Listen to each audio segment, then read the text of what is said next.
အားစာကောင်းတဲ့ကာမအလုံးနဲ့သွားခြင်းနဲ့အကျွေးစနစ်နဲ့ရခြင်းတဲ့လူတွေအတွက်ကျွန်တော်တို့ဒီ scholarship ကာမ program ဟာဆိုရောင်းတင်တော့မှာဖြစ်တယ်ပေါ့နော်အဲ့တော့ဂျပန်စာအနေနဲ့ကျွန်တော်တို့ N4 online မှာကိုင်ဆောင်ထားပြီးဆိုတာနဲ့ကျွန်တော်ရမယ်အတက်ရပိုင်းချားနေတယ်ကျွန်တော်တို့ဒီ20ရာနေပြီးတော့ကျွန်တော်35လေးရှောက်ရမှာဖြစ်တယ်ပေါ့နော်ပြီးပြီဆိုရင်ကျွန်တော်တို့ဒီ10အနည်းဆုံးစင်ကျွန်တော်အောင်ထားဖို့လိုရတယ်မြန်မာညီမောင်းလိုက်စနေနေရတယ်ကျွန်တော်တို့ဒီ3နှစ်အထက်ရှိထားဖို့လိုရတယ်ပေါ့နော်အနေရာကတော့ကျွန်တော်တို့ဒီတိုကျိုတို့ကျွန်တော်အိုဆာကာတို့မှာတွားပြီးတော့ကာမ scholarship နဲ့အကြောင်းတွားတက်မှာဖြစ်တယ်ပေါ့နော်အဲ့တော့ scholarship လို့ပဲခေါ်ကျွန်တော်တို့အကျူးစစ်နေပဲပေါ့နှစ်ခုကတော့အတူတူပဲပေါ့နော်အဓိကကတော့ကျွန်တော်တို့ဒီမွေးစားတယ်ဆိုတဲ့ကလုံးကိုကျွန်တော်နားလည်ဖို့လိုပါတယ်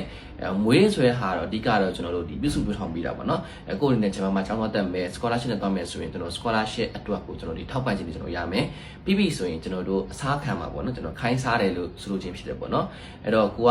ဝယ်ရပါရပါပြီးပြီဆိုလို့တက်မထိုင်နေရမှာကျွန်တော်ပြန်ပြီးလှုပ်ပြရမှာပေါ့နော်အဲ့လိုပဲကျွန်တော်တို့ဒီ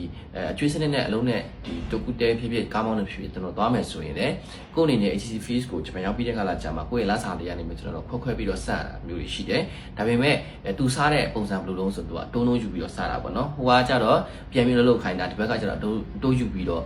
ခိုင်းစားတာပေါ့နော်နှစ်ခုကတူတူပါပဲအဲ့တော့ channel တဘောတရားက